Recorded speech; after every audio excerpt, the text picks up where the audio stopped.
હું સૌથી વિશેષ ધાંગધ્રાના સંતોની સ્વામિનારાયણ ગુરુકોનો પણ આભાર માનીશ કે એમને પોતાની સંસ્થા પણ જે રીતે કુલ 100 બેડ માટે 40 ઓક્સિજન માટેના અને 60 જેવા નોન ઓક્સિજન માટે એટલે આઇસોલેશન માટેની જે વ્યવસ્થા પેશન્ટોને તમામ પ્રકારની સુવિધાઓ સાથે એમને તૈયારી કરીને જે સુવિધા આપી છે એમનો પણ હું આભાર માનું છું.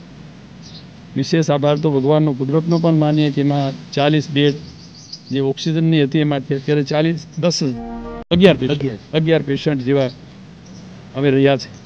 BCHCમાં પણ 10 જેવા પેશન્ટો ઓક્સિજનની ઉપર સારવાર લઈ રહ્યા છે. ધીમે ધીમે આ વિસ્તારની અંદર પણ એવું લાગે છે કે સંક્રમણ ઘટતું રહ્યું છે અને સૌના સહયારા પ્રયત્નો અને પુરુષાર્થથી વહેલી તકે આ વિસ્તાર પણ કોરોના મુક્ત થાય એવો પ્રયાસ છે અને એના ભાગે એના જાગૃતતાના ભાગરૂપે એના આરોગ્યના બધા કર્મચારીઓ અધિકારીઓ મારા સંગઠનના હોદ્દેદારો સંતો સૌના સહયારા પ્રયત્નો અને પુરુષાર્થથી વહેલી તકે આ વિસ્તારમાંથી કોરોના મુક્ત આ વિસ્તાર આ ગામ આ શહેર થાય એવા પ્રયત્નના ભાગરૂપે એની મુલાકાત લીધી છે.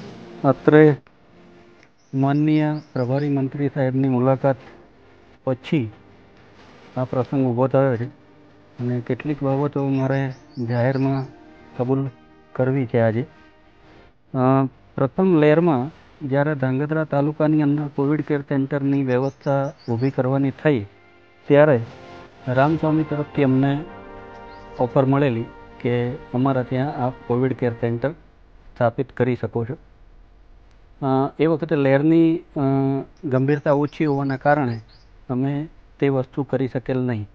બીજી લહેરમાં પણ રામસ્વામી ભજન પ્રસાદ સ્વામીજીના સહકાર મળ્યો, અમે શરૂ કર્યું.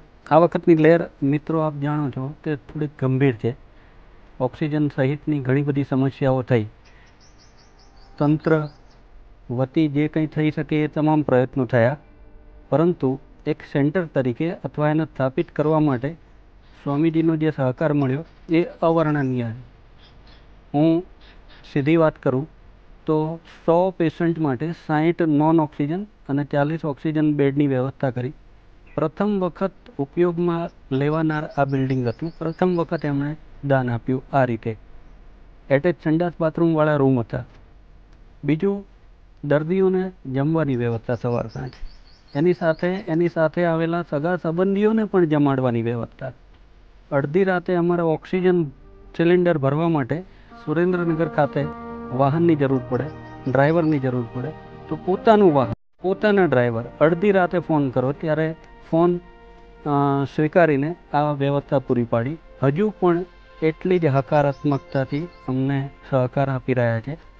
ભગવાનને પ્રાર્થના કરીએ ત્રીજી લહેર આ રીતે ના હોય, પણ તેમ છતાં ત્રીજી લહેર માટે પણ હજુ પણ કંઈ જે પણ જોઈએ એ અમને સહકાર આપવાની ઈચ્છા વ્યક્ત કરી છે. આ તબક્કે હું તંત્ર વતી સ્વામીજીનો આભાર માનું છું. જય સ્વામિનારાયણ.